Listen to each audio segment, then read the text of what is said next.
anak kandungku sendiri, tanpa sepatah kata pun kepadaku, telah menjual apartemen yang menjadi seluruh duniaku seharga 15 miliar rupiah, lantas memberiku 1 juta rupiah sambil menyuruhku mencari kamar sewaan di sudut kota yang paling tak terjamah.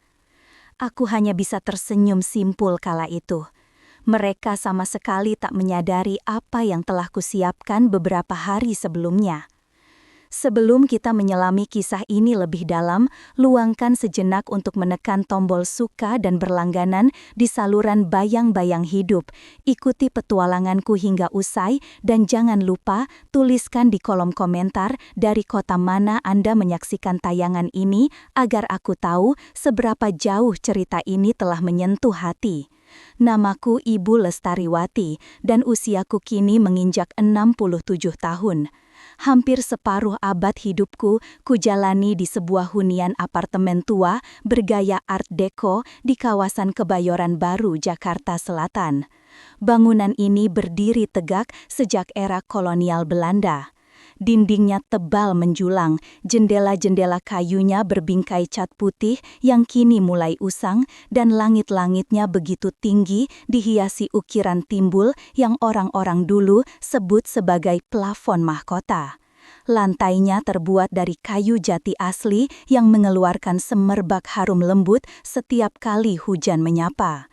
Dari beranda, aku bisa memandang rimbunnya pepohonan besar di Taman Prapanca dan sesekali mendengar kicauan burung yang masih betah bertahan di tengah riuhnya denyut metropolitan. Tempat ini bagiku lebih dari sekadar kediaman. Ia adalah bagian tak terpisahkan dari jiwa, saksi bisu setiap tawa, tangis, dan untaian kisah yang telah terukir. Pada tahun 1982, mendiang suamiku, Bapak Dimas Pratama, dan aku membeli unit ini seharga 100 juta rupiah. Kala itu, nominal tersebut terasa amat besar. Namun, kami rela menguras seluruh tabungan dan sedikit meminjam dari sanak famili demi mewujudkan impian memiliki rumah. Sekarang, kabarnya nilai apartemen ini telah melampaui 15 miliar rupiah. Bagi banyak orang, angka ini merupakan godaan yang menggiurkan. Namun bagiku, ini adalah benteng terakhir, satu-satunya tempat yang memberiku rasa aman. Disinilah aku membesarkan putra sematawayang kami, Bapak Yoga Aditama. Kini, Bapak Yoga berusia 42 tahun, tinggal di Bekasi bersama istrinya, Ibu Citra Rahayu, dan kedua putri kembar mereka, Adinda dan Kirana, yang baru saja menginjak usia 15 tahun. Bapak Yoga bekerja di sebuah firma investasi, gajinya lumayan, namun istrinya, Ibu Citra, memiliki selera yang tak pernah bisa terpuaskan. Ibu Citra adalah tipe wanita yang mengukur kasih sayang dari kilau permata di cincin atau jumlah helai benang sutra di kain. Aku tak pernah merasa dekat dengannya. Ada sesuatu di balik senyumannya yang selalu membuatku waspada, senyum yang tak pernah mencapai matanya. Beberapa tahun belakangan, aku menyaksikan rumah tangga mereka mulai goyah, bukan karena pertengkaran besar, melainkan karena tekanan finansial yang kian terasa mencekik. Sekitar 5 tahun lalu, Bapak Yoga mulai meminjam uang dariku. Mulanya hanya 5 juta, lalu sesekali 3 juta. Alasannya selalu terdengar masuk akal, motor rusak, biaya les anak-anak, atau keperluan kantor. Aku memberikannya tanpa banyak bertanya, karena aku ibunya, begitulah pikirku. Itulah kelemahan seorang ibu, terus-menerus mengalah demi anaknya. Namun, kebiasaan itu menjelma penyakit yang tak terhentikan. Pinjaman kian besar, frekuensinya kian sering. Tahun lalu saja, total uang yang kuberikan hampir mencapai 400 juta rupiah. Bapak Yoga selalu menjanjikan akan mengembalikannya. Katanya ada bonus besar dari kantor atau proyek yang hampir rampung. Kenyataannya, janji itu hanyalah janji kosong. Setiap kali aku mengulurkan bantuan, Ibu Citra akan mengirim pesan panjang via aplikasi. Bunda Lestari, Bunda memang malaikat bagi keluarga kami. Kami sungguh beruntung memiliki Bunda. Kata-kata manis itu seiring waktu terasa seperti basa-basi, seperti ucapan terima kasih pada teller bank setelah menarik uang tunai. Aku mulai merasa bukan lagi ibu bagi mereka, melainkan semacam mesin ATM berwujud manusia. Apartemen ini pun perlahan mulai menjadi topik sensitif di meja makan keluarga. Bapak Yoga sering melontarkan komentar seolah tak sengaja. "Bunda, apartemen ini terlalu besar untuk Bunda sendiri. Iuran bulanannya pasti mahal ya. Kalau dijual, Bunda bisa pindah ke tempat yang lebih praktis ya." Ibu Citra selalu mengangguk setuju, menambahkan saran seperti Bunda bisa pindah ke apartemen di Sawangan, atau mungkin rumah di Puncak, lebih tenang, udaranya lebih sehat. Mereka selalu membungkus saran itu dengan nada prihatin, tapi aku tahu persis apa yang sebenarnya berkecamuk dalam pikiran mereka. Di mata mereka, aku hanyalah seorang janda tua dengan aset bernilai miliaran, sedang menunggu giliranku untuk tiada. Aku masih sehat, pikiranku masih tajam, aku belum punya niat sedikit pun untuk meninggalkan rumah ini. Aku selalu berujar pada diriku sendiri, aku akan tinggal di sini sampai tubuhku pergi dalam kain kafan. Tapi di musim hujan tahun lalu, segalanya berubah. Tekanan dari Bapak Yoga dan Ibu Citra menjadi semakin nyata. Ibu Citra mulai sering kebetulan mampir ke apartemen. Katanya baru pulang dari acara di pusat kota, membawakanku bubur ayam atau sup buntut. Di sela-sela obrolan, ia berjalan mengelilingi ruangan, matanya menelusuri lemari, pajangan, bahkan buku-buku di rak. Sesekali ia berkomentar soal lemari warisan ibuku atau perangkat makan porselen yang kuturunkan dari almarhum nenekku. "Bunda, sayang sekali kalau nanti barang-barang ini hanya disimpan di gudang," ujarnya, seolah sedang membahas masa depanku tanpa aku di dalamnya. Bapak Yoga pun mulai cemas tentang keamananku. Katanya, aku sudah terlalu tua untuk tinggal sendirian. Katanya, tangga di lobi berbahaya. Urusan listrik dan pipa air terlalu rumit bagiku. Ia bahkan menyarankan agar aku memberinya kuasa penuh untuk mengurus semua urusan finansial. Jika sewaktu-waktu Bunda kenapa-kenapa, alasannya, banyak lansia yang menjadi korban penipuan. Aku hanya tersenyum setiap kali ia begitu, sambil mengingat bahwa satu-satunya orang yang pernah menguras tabunganku adalah anakku sendiri. 3 bulan lalu, Ibu Citra mulai membawa selebaran rumah lansia dan apartemen mungil di berbagai area sekitar Jakarta. Ia meletakkannya di meja ruang tamu, membuka halaman yang memamerkan foto-foto fasilitas seperti ruang senam manula atau taman bunga mini. Ia membicarakannya seolah demi kesehatanku. Namun aku tahu, di balik semua itu hanyalah cengkeraman keserakahan. Puncaknya terjadi pada suatu malam Selasa. Bapak Yoga menelpon dengan suara terburu-buru, nyaris putus asa.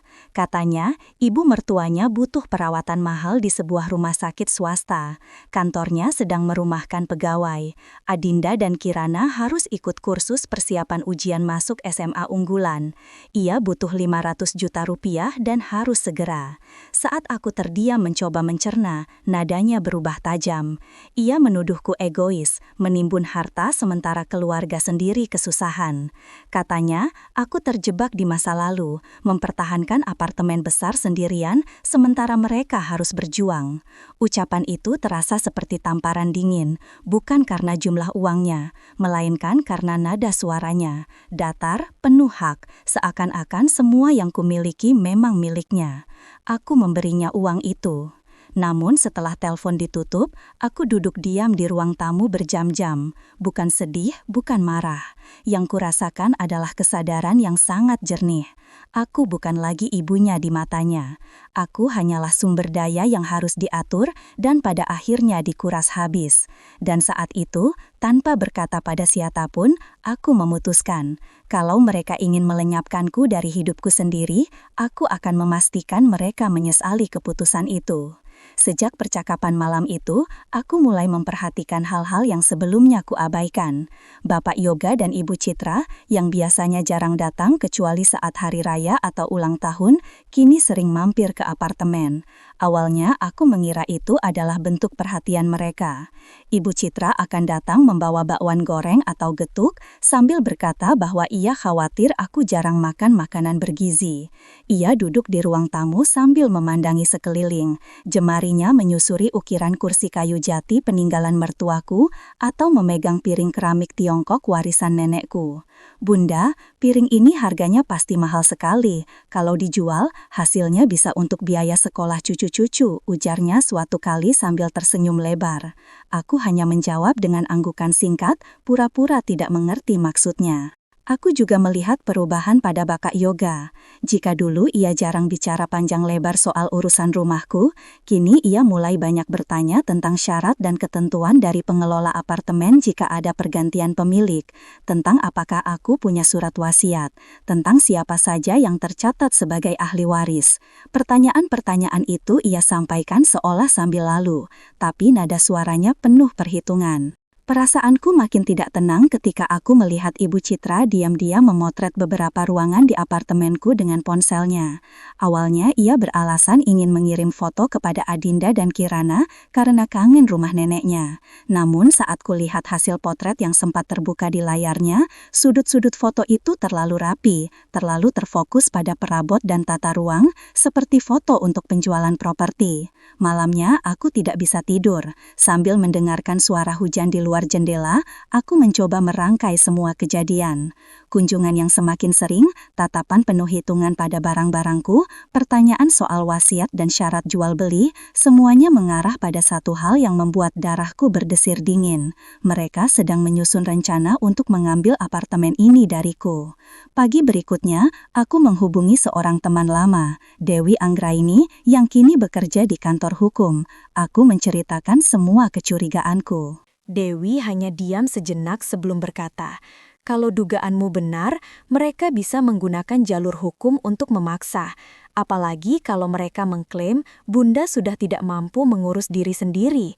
Kata-kata itu menusuk seperti jarum.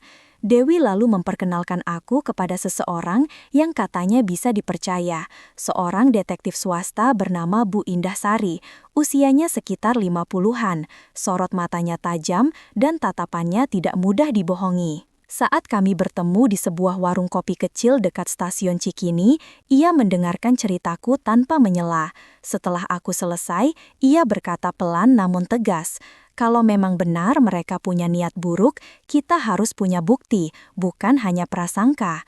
Bu Indah Sari menjelaskan bahwa ia bisa memasang peralatan perekam suara dan kamera kecil di beberapa titik di apartemen. Alat itu akan merekam semua pembicaraan dan tindakan yang terjadi saat aku tidak berada di ruangan, bahkan saat aku ada di situ, tapi berpura-pura tidak mendengar. Aku sempat ragu, rasanya seperti mengintai keluarga sendiri, tapi saat mengingat tatapan Ibu Citra pada lemari kayu warisan keluargaku, keraguanku lenyap. Aku menyetujui rencana itu. Pemasangan dilakukan 2 hari kemudian. Bu Indah Sari datang membawa tas besar berisi peralatan. Ia bekerja cepat, menyembunyikan kamera seukuran kancing di rak buku, di sudut ruang tamu, dan bahkan di hiasan dinding yang jarang disentuh. Alat perekam suara dipasang di bawah meja makan dan di ruang keluarga. Semua disambungkan ke sebuah perangkat penyimpanan yang hanya Bu Indah Sari yang bisa akses. Tidak perlu menunggu lama untuk mendapatkan hasil. 2 minggu setelahnya, Bapak Yoga menelpon mengajakku makan malam bersama di apartemen. Katanya, ia ingin membawa Ibu Citra dan anak-anak. Aku setuju, berpikir ini kesempatan bagus untuk melihat mereka beraksi. Malam itu, aku memasak kesukaan Bapak Yoga, semur daging dengan kentang, sambal goreng ati, dan sayur asam. Adinda dan Kirana terlihat senang. Mereka bercerita tentang sekolah, teman-teman, dan rencana pentas seni mereka. Tapi, di sela keceriaan itu, aku melihat Bapak Yoga mondar-mandir memotret ruangan, memeriksa sudut-sudut apartemen sambil pura-pura kagum pada perabotan lama. Ibu Citra, sementara itu, menanyaiku soal rutinitas sehari-hari. Apakah aku sering lupa mematikan kompor? Apakah aku pernah kesulitan mengingat jadwal minum obat? Pertanyaannya terdengar seperti obrolan ringan, tapi setiap kata seperti jarum yang menusuk kesadaranku. Mereka sedang mengumpulkan bukti untuk membangun cerita bahwa aku sudah pikun dan tidak layak mengurus diri sendiri. Setelah mereka pulang, Bu Indahsari datang malam itu juga untuk mengambil rekaman. Kami duduk di ruang makan sambil memutar ulang percakapan yang terekam. Di situ terdengar jelas suara Ibu Citra berkata pelan, "Kalau kita bisa cepat dapat surat kuasa dan jual apartemen ini, nilainya bisa di atas 15 miliar. Aku sudah lihat iklan, banyak yang cari unit di sini." Lalu suara Bapak Yoga menjawab, "Tunggu dulu, kita harus amankan perwaliannya. Begitu ada surat dokter yang bilang dia nggak cakap lagi, kita bisa ambil alih semuanya." Mendengar itu, ada sesuatu di dalam diriku yang retak. Bukan lagi rasa sedih atau kecewa, melainkan sesuatu yang lebih dingin. Saat itu, aku tahu aku tidak sedang berhadapan dengan anak dan menantu, tapi dengan dua orang yang melihatku sebagai rintangan yang harus disingkirkan. Dan aku memutuskan kalau mereka mau bermain licik, aku akan membalas dengan cara yang tidak pernah mereka duga. Sejak malam ketika aku mendengar sendiri rekaman suara mereka, pandanganku terhadap Bapak Yoga dan Ibu Citra berubah total. Setiap kali mereka tersenyum atau berbicara manis di depanku, yang kulihat hanyalah lapisan tipis kepura-puraan yang menutupi kerak-kerak serakah di hati mereka. Aku mulai memperhatikan lebih tajam gerakan tangan Bapak Yoga saat ia menyentuh meja.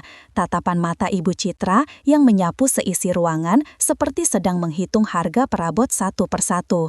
Beberapa hari kemudian, permainan mereka semakin terang-terangan.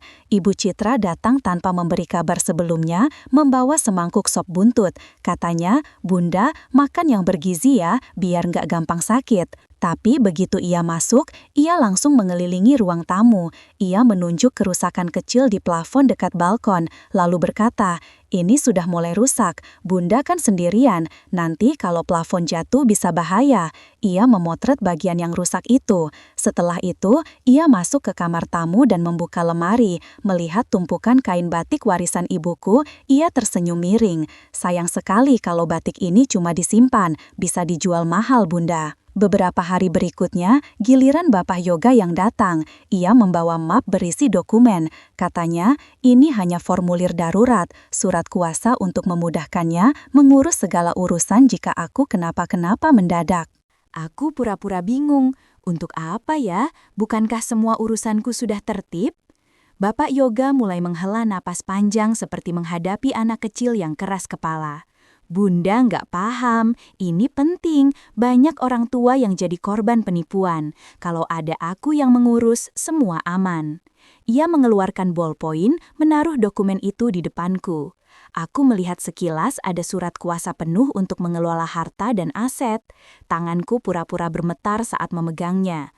"Bapak Yoga, Bunda harus baca dulu pelan-pelan. Mata Bunda lagi buram, kacamatanya entah di mana," jawabku. Bapak Yoga tersenyum tipis, tapi matanya jelas kesal. Ia tahu aku sedang mengulur waktu. Bu Indahsari menyarankan agar aku tetap berperan sebagai perempuan tua yang mudah diarahkan. Biarkan mereka merasa unggul. Kesombongan itu akan membuat mereka ceroboh, katanya waktu kami bertemu di warung kopi yang sama. Aku mengangguk, walaupun di dalam hati amarahku sudah seperti air panas mendidih. Beberapa minggu kemudian, aku kembali mendapat bukti dari rekaman. Suara Bapak Yoga terdengar berkata, "Dr. Hendra Wijaya sudah siap kapan saja untuk periksa Bunda. Satu kali pemeriksaan langsung kita dapat surat keterangan tidak mampu mengurus diri. Dia utang budi sama aku di klub golf, jadi dia mau bantu." Ibu Citra menimpali, "Kalau sudah dapat itu, kita langsung ajukan perwalian ke pengadilan. Begitu sah, kita bisa jual apartemen. Aku sudah lihat rumah di Serpong, halamannya luas, cocok untuk kita."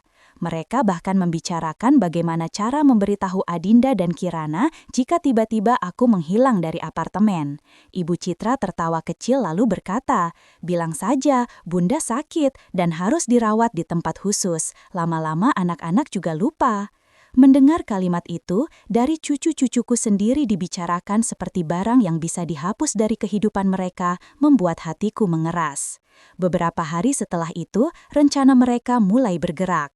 Dr. Hendra Wijaya mulai menghubungiku lewat telepon rumah, mengatakan ia sedang menjalankan program pemeriksaan kesehatan lansia di wilayah Kebayoran Baru. Ia memintaku membuat janji. Aku menolak dengan sopan. Ia menelpon lagi 2 hari kemudian. Kali ini lebih menekan. Bunda, penolakan pemeriksaan seperti ini kadang dianggap tanda penurunan kemampuan mengambil keputusan, katanya. Aku tidak menjawab, hanya mengucapkan terima kasih lalu menutup telepon. Sementara itu, Ibu Citra semakin sering datang. Ia menemukan keran di kamar mandi tamu yang menetes, lalu berkomentar, "Bunda, kalau hal kecil begini saja tidak bisa diperbaiki, berarti Bunda sudah kesulitan mengurus rumah." Ia menunjuk panci di dapur yang sempat kutinggalkan di atas kompor saat telepon berdering, lalu berkata, "Bayangkan kalau apinya besar bisa kebakaran." Semua ucapannya penuh nada kepedulian yang memuakkan, jelas diarahkan untuk membuatku terlihat tidak mampu. Bapak Yoga mulai membawa lebih banyak dokumen, menyebarnya di meja makan seperti seorang guru yang sedang menjelaskan tugas pada murid yang malas. Ini formulir kontak darurat, ini kuasa perawatan kesehatan, ini pengalihan pengelolaan keuangan. Bunda, tanda tangan saja, semua untuk kebaikan Bunda. Aku menggeleng pelan lalu berkata, "Biar Bunda pikirkan dulu, mata Bunda pegel, nanti saja dibaca." Amarah Bapak Yoga mulai terlihat, tangannya mengepal di atas meja. "Bunda, jangan membuat semuanya jadi sulit, kami ini mau membantu, bukan merugikan." Aku tersenyum samar, berusaha menutup rasa puas yang mulai muncul. Karena aku tahu, setiap tekanan yang mereka lakukan hanya menambah tali yang akan menjerat mereka sendiri. Rekaman demi rekaman yang Bu Indah Sari kumpulkan membentuk gambaran yang lengkap, rencana mereka, langkah-langkahnya, bahkan tanggal perkiraan mereka memindahkanku ke panti lansia. Ibu Citra sudah mencari tempat di pinggiran kota, jauh dari kerabat dan teman-temanku, supaya nggak ada yang datang-datang menanyakan macam-macam. Malam itu, setelah Bu Indah Sari memutar semua bukti, aku duduk terdiam. Tidak ada air mata, tidak ada lagi rasa kasihan. Yang ada hanyalah keputusan yang semakin kokoh. Mereka ingin mencuri hidupku, maka aku akan memastikan mereka membayar mahal untuk itu, sangat mahal. Aku tahu, untuk menghadapi Bapak Yoga dan Ibu Citra, aku tidak boleh bergerak dengan emosi. Aku harus bermain seperti mereka bermain, diam-diam, penuh perhitungan, dan memanfaatkan kelemahan mereka sendiri. Dan kelemahan terbesar mereka adalah keserakahan yang menutup akal sehat. Bu Indah Sari sudah menyiapkan rencana. Semua bukti yang dikumpulkan sudah cukup untuk membuat mereka terpojok. Tapi ia menyarankan agar kita tidak langsung menyerang. Kita buat mereka merasa menang dulu, ucapnya. Biar mereka masuk lebih dalam, sehingga ketika waktunya tiba, mereka terjebak dan tidak bisa keluar. Aku mulai memainkan peran baru, perempuan tua yang mulai lelah berdebat dan menyerah pada tekanan anak dan menantunya. Setiap kali mereka datang, aku tidak lagi menolak mentah-mentah. Aku mengangguk saat Ibu Citra membicarakan betapa nyamannya tinggal di tempat khusus lansia. Aku mendengarkan Bapak Yoga menjelaskan keuntungan jika ia mengurus semua asetku. Kadang aku pura-pura lupa hal yang baru saja dibicarakan, lalu memintanya mengulang. Semua itu kulakukan agar mereka percaya bahwa aku mulai goyah. Sampai suatu sore, aku mengundang mereka makan malam di apartemen. Aku menata meja dengan rapi, menyajikan gulai ayam kesukaan Bapak Yoga dan sambal terasi yang selalu ia puji di masa lalu. Ibu Citra datang membawa senyum manis, memuji wangi masakan. Adinda dan Kirana ikut, dan untuk sesaat suasana seperti keluarga biasa. Tapi aku tahu di balik percakapan ringan, Bapak Yoga memotret lagi beberapa sudut ruangan dan Ibu Citra mengajakku bicara di dapur tentang rencana pindahan. "Bunda, kami sudah menemukan pembeli yang minat, harganya di atas pasaran. Uangnya cukup untuk Bunda hidup nyaman sampai akhir hayat," kata Ibu Citra sambil mengaduk-aduk sup di panci. Aku mengangguk pelan, berpura-pura terharu. "Kalau memang itu yang terbaik," ucapku lirih. Wajah Ibu Citra langsung berbinar. Beberapa hari kemudian, Bapak Yoga datang membawa seorang lelaki bernama Bapak Adam Setiawan, yang katanya agen properti khusus menjual rumah dan apartemen warisan. Lelaki itu berpakaian rapi, sikapnya ramah, tapi matanya penuh perhitungan. Aku duduk di kursi sambil diam, membiarkan Bapak Yoga menjelaskan kepada Bapak Adam Setiawan bahwa aku sudah siap pindah. Kondisinya sudah menurun, Pak. Kami ingin cepat, sebelum beliau berubah pikiran, katanya, seolah aku tak ada di situ. Bapak Adam Setiawan mengangguk, lalu memuji lokasi apartemenku yang strategis. Bapak Adam Setiawan bilang, sudah ada calon pembeli yang sangat berminat. Perusahaan properti bernama Nusantara Properti Investama katanya ingin membayar tunai dan cepat. Harganya menggiurkan, lebih dari 15 miliar. Bapak Yoga dan Ibu Citra tidak bertanya kenapa ada yang mau membayar di atas harga pasar. Mereka hanya saling pandang dan tersenyum, senyum yang bagiku seperti paku berkarat yang menembus hati. Aku tahu siapa yang sebenarnya ada di balik calon pembeli ini. Bu Indahsari telah mengatur semua, bekerja sama dengan seorang mantan penyidik bernama Bapak Tony Susanto yang mendirikan perusahaan fiktif lengkap dengan kantor sewaan, dokumen sah dan karyawan sementara yang diberi cerita bahwa mereka sedang membantu penyelidikan. Lelaki yang akan berperan sebagai pembeli, Bapak Surya Wijoyo, adalah seorang aktor yang piawai memainkan peran pengusaha sukses. Hari demi hari, Bapak Yoga dan Ibu Citra semakin bersemangat. Mereka mulai berbicara tentang rumah besar di Serpong yang akan mereka beli, mobil baru yang akan dibayar lunas, bahkan rencana liburan panjang ke Bali setelah urusanku selesai. Mereka tidak sadar, setiap kata terekam dengan jelas. Suatu sore, Bapak Yoga datang membawa lagi tumpukan dokumen. Kali ini ia tampak lebih tergesa-gesa. Bunda, kita harus segera tanda tangan surat kuasa ini. Pembeli sudah siap, tapi mereka mau semua urusan diwakilkan ke aku supaya cepat.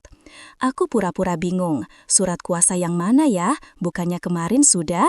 Ia mulai kesal. Ini beda, Bunda. Ini khusus untuk penjualan. Ibu Citra menimpali dengan nada halus. Bunda kan sering lupa-lupa, makanya Bapak Yoga saja yang urus, nanti Bunda pusing. Aku membiarkan mereka menekanku lebih dari 1 jam. Ibu Citra berkali-kali menyentuh tanganku, Bapak Yoga berkali-kali mengulang bahwa ini demi kebaikanku. Akhirnya aku berpura-pura menyerah. Aku menandatangani dokumen itu di depan mereka. Bapak Yoga langsung tersenyum puas, memelukku sebentar, lalu memasukkan dokumen ke dalam map. Yang tidak mereka tahu, seminggu sebelumnya aku sudah memindahkan kepemilikan apartemen ini ke dalam perwalian hukum yang tak bisa diubah, dengan pengacara lamaku, Bu Amara Putri sebagai pengurusnya.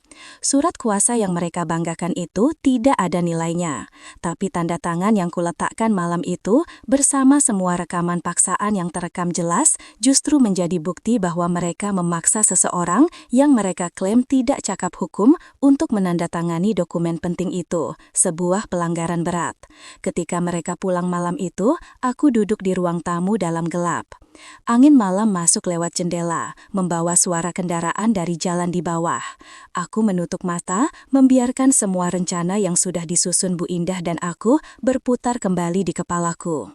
Mereka pikir malam itu mereka menang, padahal malam itu tanpa mereka sadari, mereka sudah menjerat leher mereka sendiri.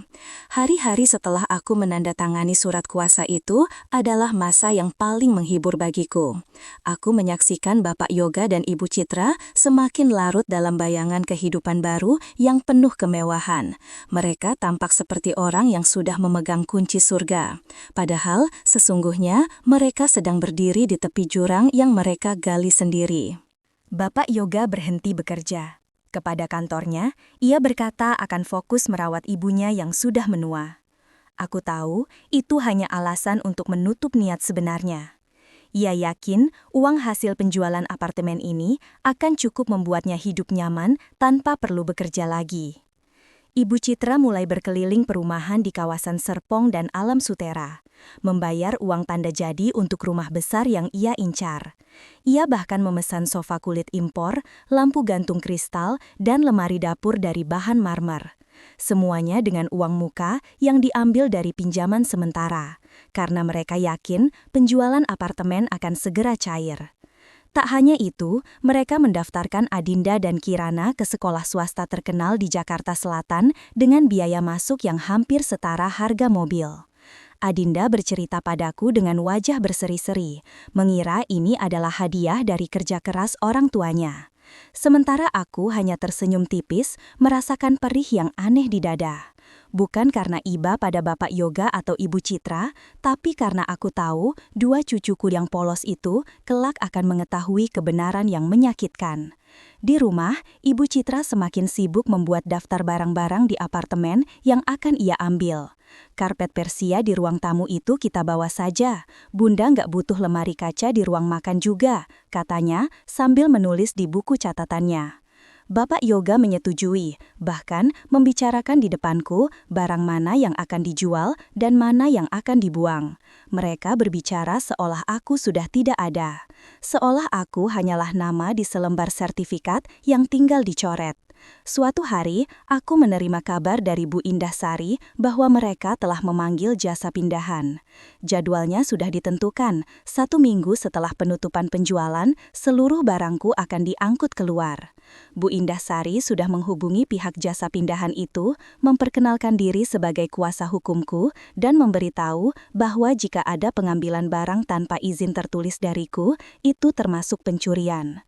Pihak jasa pindahan setuju untuk bekerja sama dan akan merekam semua proses jika Bapak Yoga mencoba memaksa.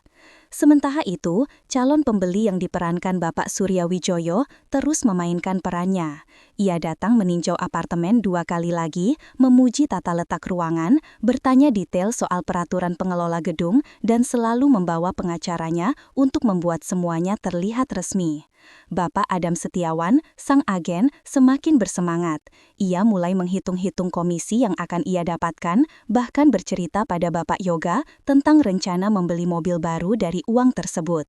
Dalam sebuah rekaman, Bapak Yoga terdengar tertawa bersama Bapak Adam Setiawan dan Ibu Citra, membicarakan betapa mudahnya mengurus orang tua yang dianggap pikun.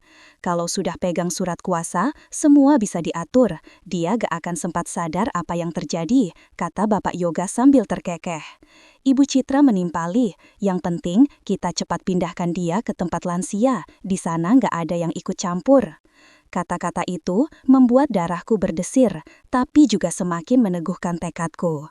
Bu Indah Sari menyarankan agar kita membiarkan semua rencana mereka berjalan sampai ke tahap terakhir agar jerat hukumnya semakin kuat. Semakin banyak langkah yang mereka ambil, semakin sulit mereka mengelak. Biarkan mereka sibuk merangkai masa depan yang mereka pikir akan datang. Semakin mereka percaya semua ini pasti berhasil, semakin keras jatuhnya nanti, kata Bu Indah Sari dengan senyum tipis.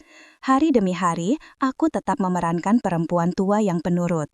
Ibu Citra mengajakku berkeliling ke beberapa panti lansia di Bekasi dan Puncak, menunjukkan fasilitas seperti taman kecil dan ruang baca. Aku mengangguk-angguk, sesekali mengeluh soal betapa lelahnya mengurus rumah besar sendirian. Aku bahkan pura-pura menatap sekeliling panti dengan tatapan yang ia kira penuh pertimbangan. Padahal dalam hati, aku sedang menghitung waktu sampai semua topeng mereka runtuh. Bapak Yoga semakin berani. Ia mulai berbicara di depan Adinda dan Kirana bahwa nenek akan tinggal di tempat yang lebih aman dan nyaman. Ia bahkan pernah berkata sambil tersenyum, nanti kalau apartemen nenek laku, kita bisa liburan ke Bali atau bahkan ke luar negeri. Kedua gadis kecil itu bersorak kegirangan, tak menyadari bahwa kebahagiaan mereka dibangun di atas rencana pengkhianatan terhadap darah daging sendiri. Aku tidur nyenyak setiap malam, bukan karena merasa aman, tapi karena aku tahu setiap langkah mereka sudah terekam, setiap kata sudah menjadi bukti, dan setiap rencana yang mereka jalankan justru membawa mereka semakin dekat pada kehancuran. Dan aku, dari balik peranku yang rapuh, akan menjadi saksi sekaligus dalang dari kejatuhan itu.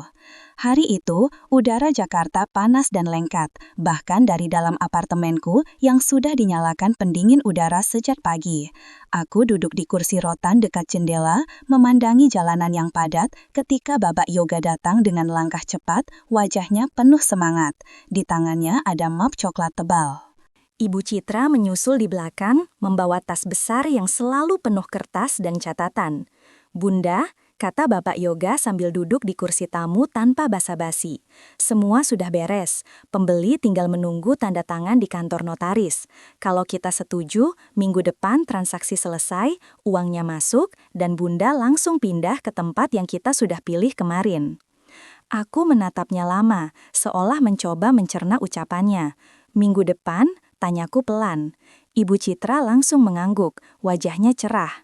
Iya Bunda, kita sudah atur semuanya. Bahkan panti lansia di Bekasi itu sudah siap menerima Bunda. Kamar sudut, ada jendela besar, banyak pohon di luar. Bunda pasti betah.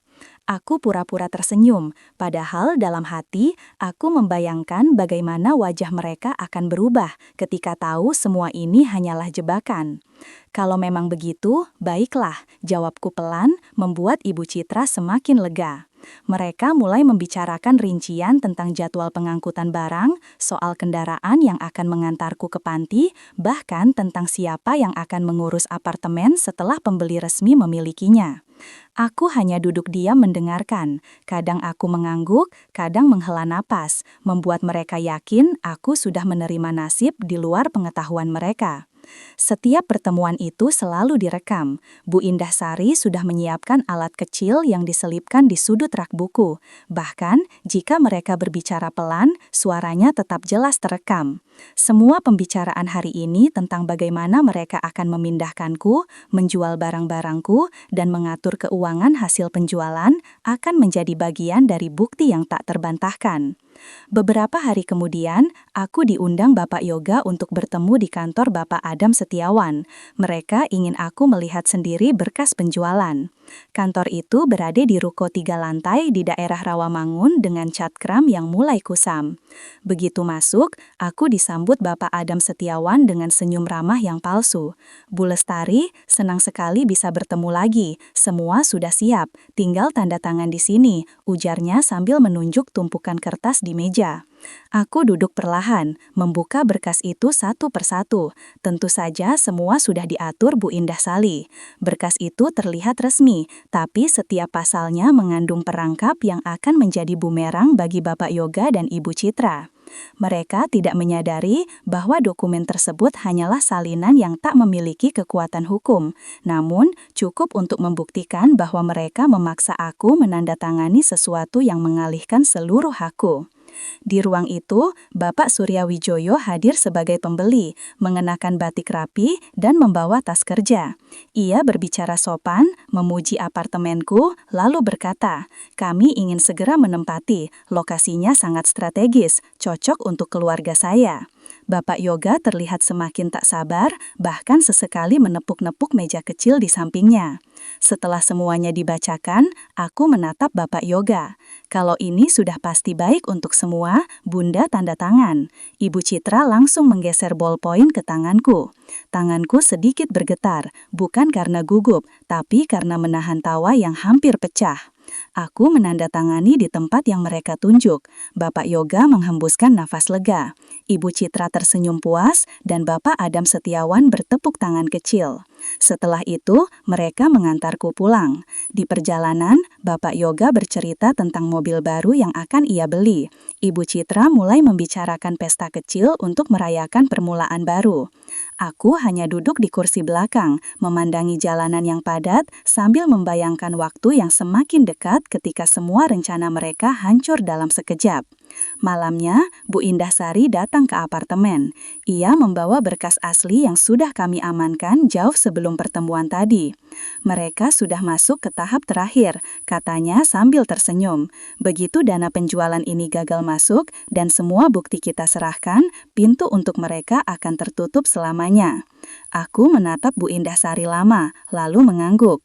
Untuk pertama kalinya sejak semua ini dimulai, aku benar-benar merasa tenang, karena aku tahu langkah berikutnya adalah langkah yang akan mengakhiri semua pengkhianatan ini. Pagi itu, matahari sudah tinggi ketika aku bangun. Udara terasa berat seperti pertanda bahwa sesuatu akan terjadi. Dari balik tirai jendela, aku bisa melihat jalanan mulai ramai. Suara klakson bercampur dengan teriakan gukang sayur yang lewat. Aku duduk di kursi rotan sambil menyeruput teh hangat, mencoba menenangkan hati.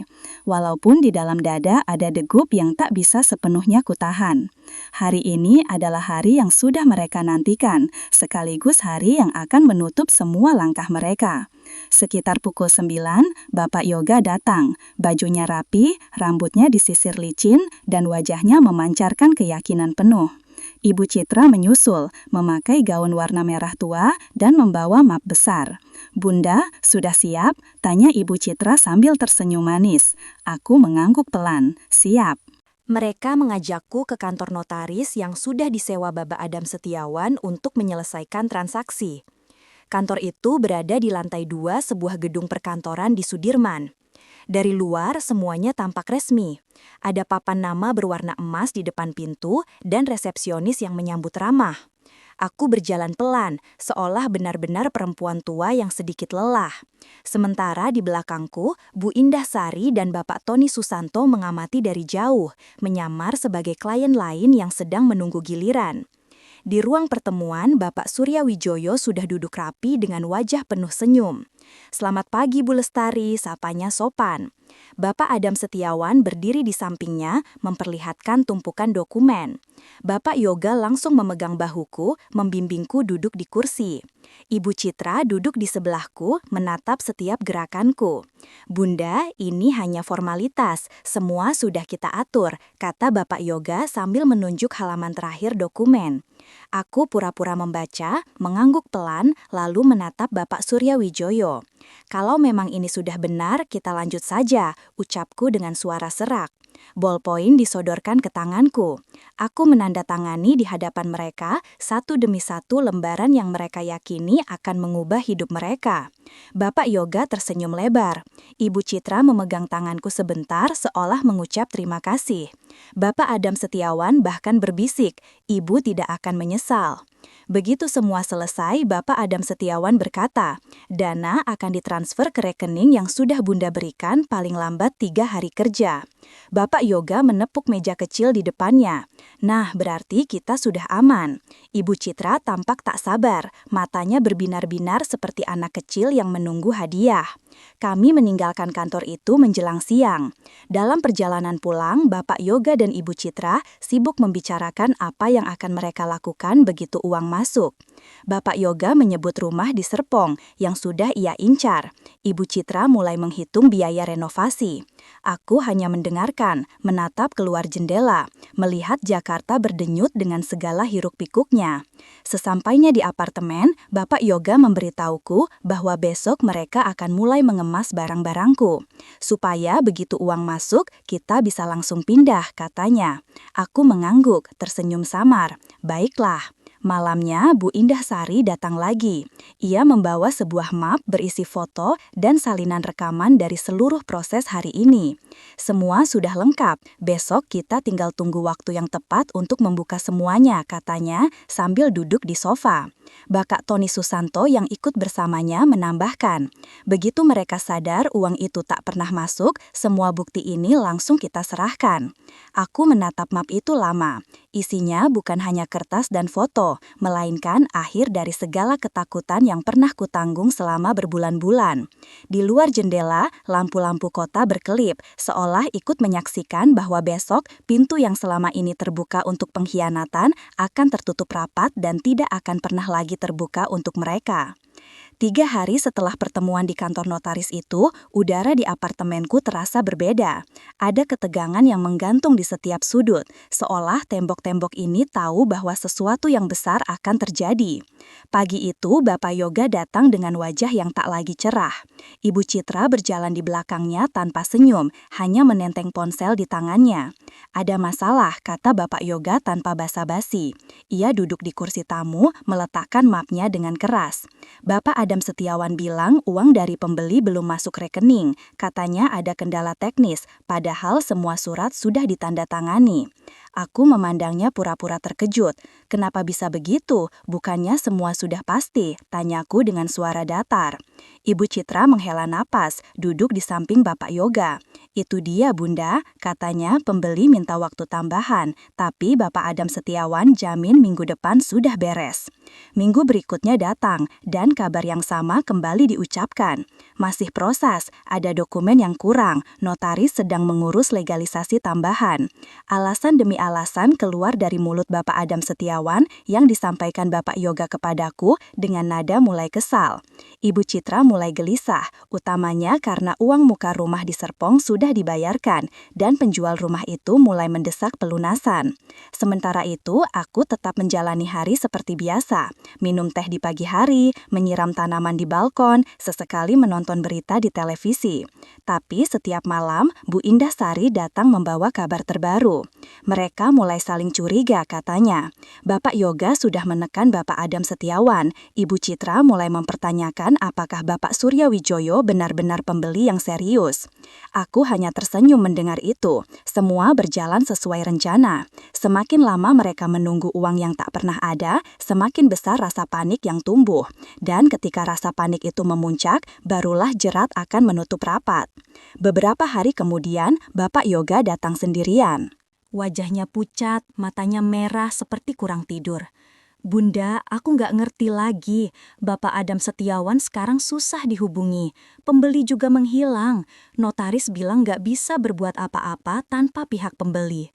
Ibu Citra marah besar, bahkan sampai menuduh aku ceroboh. Aku menatapnya lama. Bapak Yoga, mungkin memang bukan rezekimu. Tapi kalau semua ini, aku berhenti sejenak, membuatnya menatapku lebih dalam. Dari awal sudah salah caranya, maka yang datang pun bukan kebaikan. Bapak Yoga menunduk, tidak menjawab. Tangannya menggenggam lutut, rahannya mengeras. Aku bisa merasakan benturan antara kesombongan yang dulu ia bawa dan rasa takut yang kini mulai menguasai. Sore itu, aku duduk sendirian di ruang tamu menatap ponselku yang bergetar. Pesan dari Bu Indah Sari masuk. Mereka akan pecah malam ini. Besok kita mulai. Aku menutup mata, menghela nafas panjang. Semua penantian ini sebentar lagi selesai. Tidak ada lagi yang bisa mereka pegang. Tidak ada lagi janji yang bisa mereka tunggu. Benang yang selama ini mereka tarik sudah terlalu tegang, dan malam ini akan putus. Pagi itu, udara terasa lebih sejuk dari biasanya. Hujan semalam masih menyisakan aroma tanah basah yang masuk lewat jendela balkon. Aku duduk dengan secangkir teh panas ketika bel pintu apartemen berbunyi. Bu Indah Sari datang bersama 2 orang polisi berpakaian preman.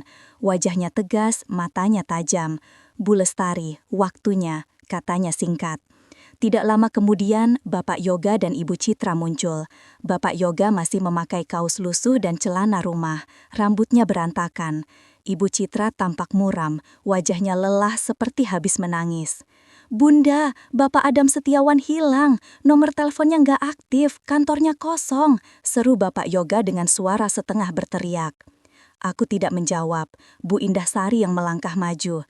Maaf Bapak Yoga, Ibu Lestari sudah melaporkan semua tindakan Anda kepada pihak berwenang, mulai dari pemalsuan dokumen, penyalahgunaan surat kuasa, sampai rencana memindahkan beliau ke panti tanpa persetujuan yang sah. Bapak Yoga tertegun. Ibu Citra menatap Bu Indah Sari dengan tatapan marah. Apa maksudnya ini? Suaranya bergetar. Polisi yang berdiri di belakang Bu Indah Sari mengeluarkan surat resmi. Kami mendapat laporan dan bukti lengkap. Semua rekaman pembicaraan Anda, foto-foto pertemuan dengan Bapak Adam Setiawan, dan dokumen yang Anda paksa Ibu Lestari tanda tangani sudah ada di tangan kami.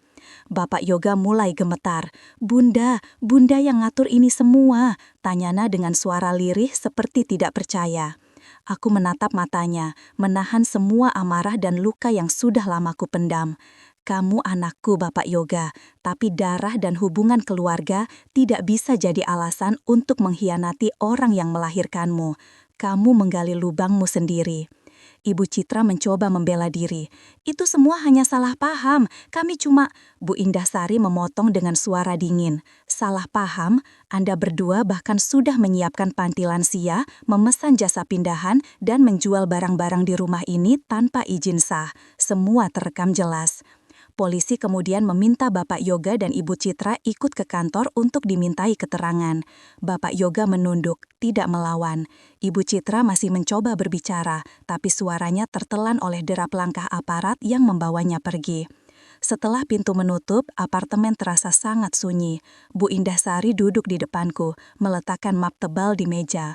Semua sudah selesai, Bu. Tidak ada lagi yang bisa mereka lakukan. Aku menghela nafas panjang. Perasaan yang muncul bukan kemenangan, melainkan kelegaan yang berat.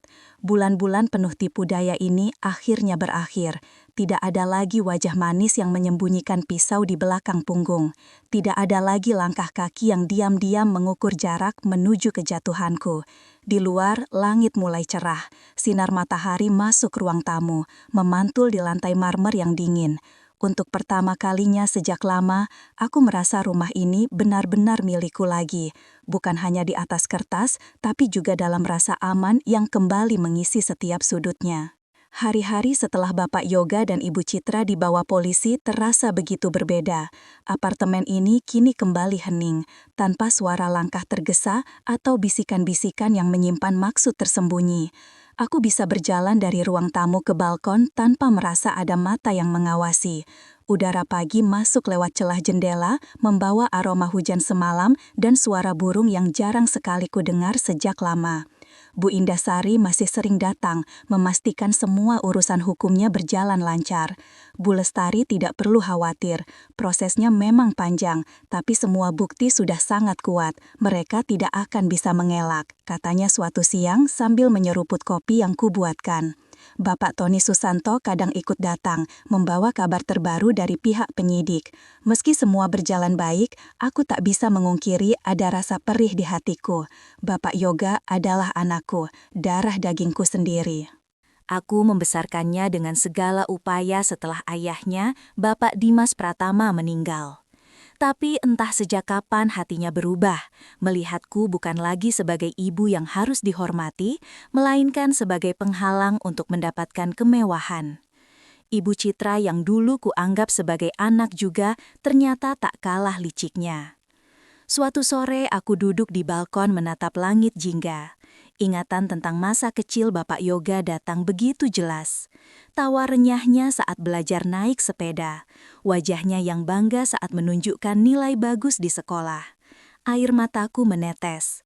Bukan karena sedih melihat mereka mendapatkan balasan, tapi karena menyadari jarak yang sudah terlalu jauh untuk kembali didekatkan. Hidupku kini kembali sederhana. Aku mengurus tanaman di pot, menata ulang rak buku yang dulu sering mereka utak-atik, dan sesekali menerima kunjungan tetangga lama yang ingin tahu kabar. Beberapa dari mereka mengatakan, aku beruntung bisa lolos dari niat jahat keluargaku sendiri. Aku hanya tersenyum, tidak menjelaskan panjang lebar. Biarlah mereka tahu seperlunya saja. Pagi di minggu ketiga setelah semua itu, aku menerima kabar bahwa rekeningku sudah kembali aman. Semua aset atas namaku tidak bisa disentuh siapapun tanpa izinku. Bu Indahsari menyerahkan surat resmi yang menguatkan hal itu. Mulai sekarang ibu benar-benar bebas, katanya. Malamnya aku duduk sendirian di ruang tamu.